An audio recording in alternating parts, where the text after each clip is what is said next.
Here is a moment in time in the history of the AFL. Absolutely awesome. You're watching the Outer Sanctum. So I was intrigued on the weekend about the importance of the pre-game huddles and the anthem stance. I felt like there was some kind of mathematical equation that the tighter the huddle, like the circumference of it, that pi equals the closer it is to an actual size of a pie, the more success you'll have.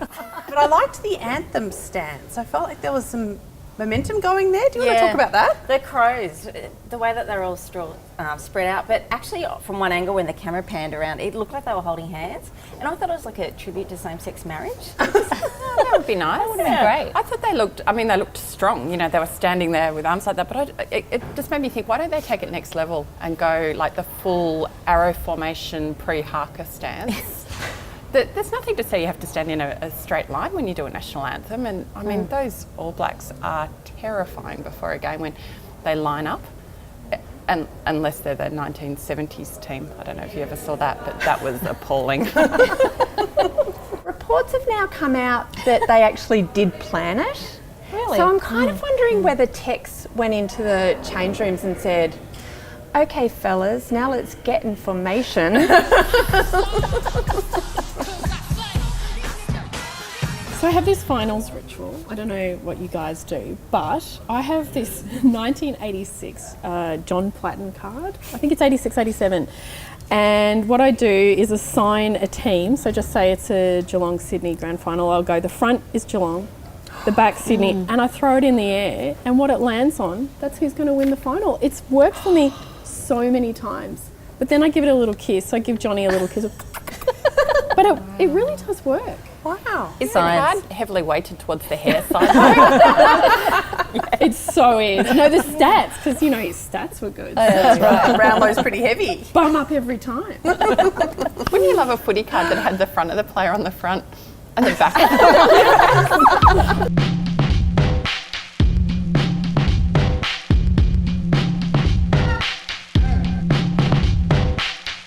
That last game, though, last weekend was the best game, wasn't it?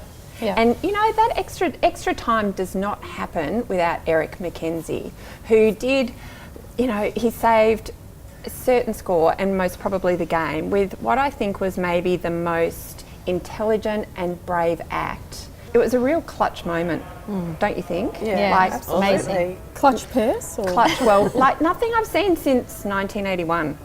What, the Collingwood-Carlton grand final? Oh no, Indiana Jones.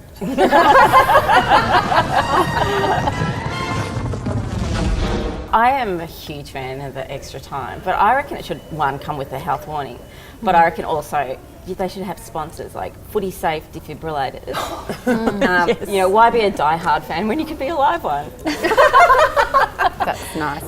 I live in great hope that I'll get a message one day from school as I'm like tearing there for pickup going, school's gone into extra time today. You've got another 15 minutes. Perfect. I feel like we should actually introduce this to other aspects of our life, but we just need that little bit more. I totally agree, but I know I talk about sex a lot, but there should be extra time in sex, because if you don't finish it properly... It's just me? Okay. You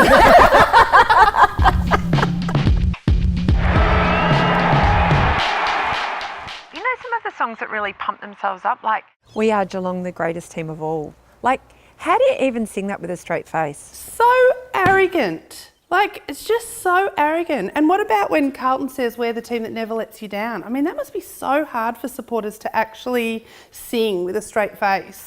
absolutely. We've seen you let them down. The songs are so literal. I mean, Carlton don't keep their end up. And are we always happy at Hawthorn? Not at the moment, we're not. Christmas ads. They start advertising earlier every year. I know, I hate it. I'm not ready for any Christmas shopping. Really? Oh, I reckon you're just not doing it right. When it comes to Christmas shopping, I come out snarling. Christmas shopping is a cakewalk. You just got to keep your end up. Kate, you're not making any sense. You just have to go into it and be aggressive. You know, give them the old heave-ho. And if I'm in a queue and I'm behind, I never mind. I fight until you need to stop. Oh, I'm not going to stop. And when it comes to Christmas shopping, not until I am top.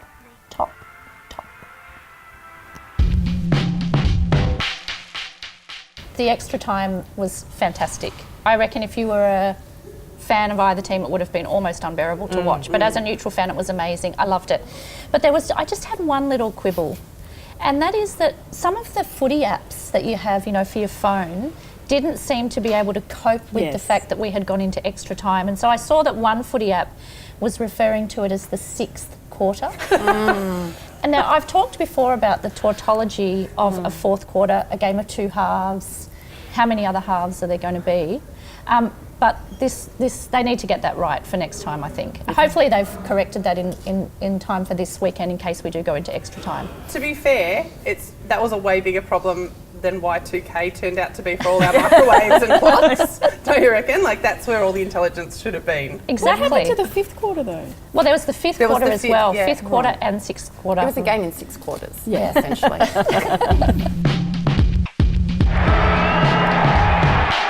Never tear us apart.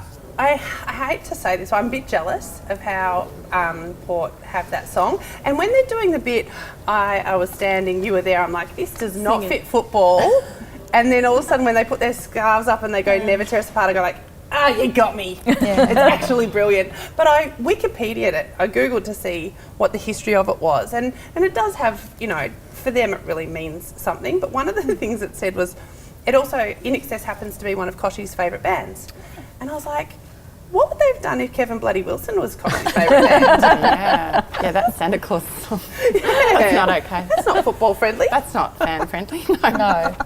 I think they should rename the song "Never Tear Us Apart" unless you're Luke Shuey. But don't you think there's a great irony that song's all about? You know, it's Koshy's idea all coming together. The siren goes, that Koshy storms into the rooms and tears them apart.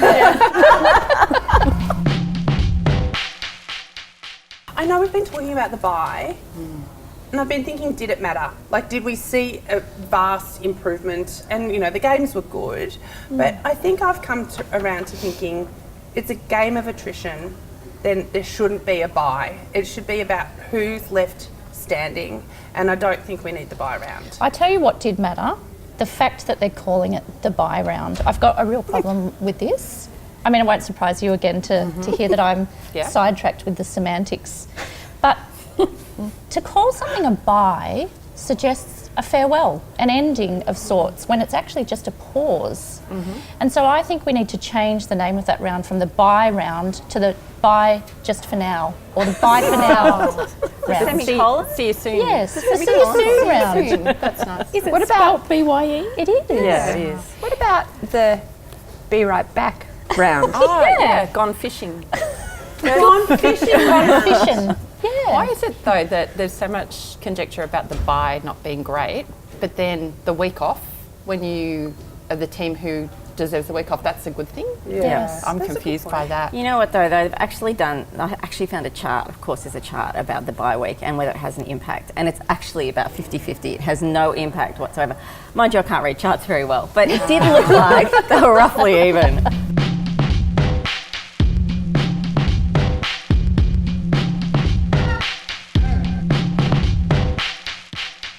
Peggy O'Neill, thank you very much for joining us today. It's wonderful to be here. We're at Punt Road in the boardroom. Behind you there's this beautiful painting of many famous players. Our team of the century. And behind me here on the wall there are past presidents and photographs. And what strikes me most of all is that all of these figures are men. You are not only the first woman to be the president of the Richmond Football Club, but the first woman to be the president of any AFL club. Tell us, what do you think can be done to encourage women to move into more senior positions in sporting organisations like yours? I think for women in all sorts of leadership roles, it's not just the board, it's the executive, it's coaching, it's being visible. And I think more and more as we see women's sport come to prominence, the participation side of things, that opens up opportunities for leadership as well. And I think that it will start to normalize women being around all sorts of sporting organizations. But again, you have to be deliberate in thinking that that's a good thing for your organization. I think the evidence is better decision making, better commercial results, and money speaks. So as well as being a nice to have, it's something that also goes to the bottom line of good organizations. Should Richmond receive a women's licence for the 2019 season or beyond, Are you ready to just run with that? So we are ready to go. All we need is the license, and we think we put in a great submission, and our point of difference being cultural and commitment and the capability to handle a women's team and to get them on the ground right away. So we just need the license, we're ready to go. You're through to the preliminary final. Tell us what's the buzz like here at Tigerland? Well, our supporters are having a great time. We have been starved for success, and this is a small success on the way to the ultimate success. The team's back training again, and it'll sort of get into the routine as if it's another game. And of course, for all the management team here, there's always work to be done, and leading into finals, things just get bigger and bigger and bigger. So everybody's hard at work. We're all loving the fact that we're still in it. Well, it's very exciting, Peggy. We hope to see you get a women's licence, but more importantly, in the next week, we hope to see Richmond play well in the prelim. We hope that you win and make it through to the grand final and have the ultimate success. Thank you. Thank you for your support, and it's always good to get a ticket and come along to the game. We'll do what we can.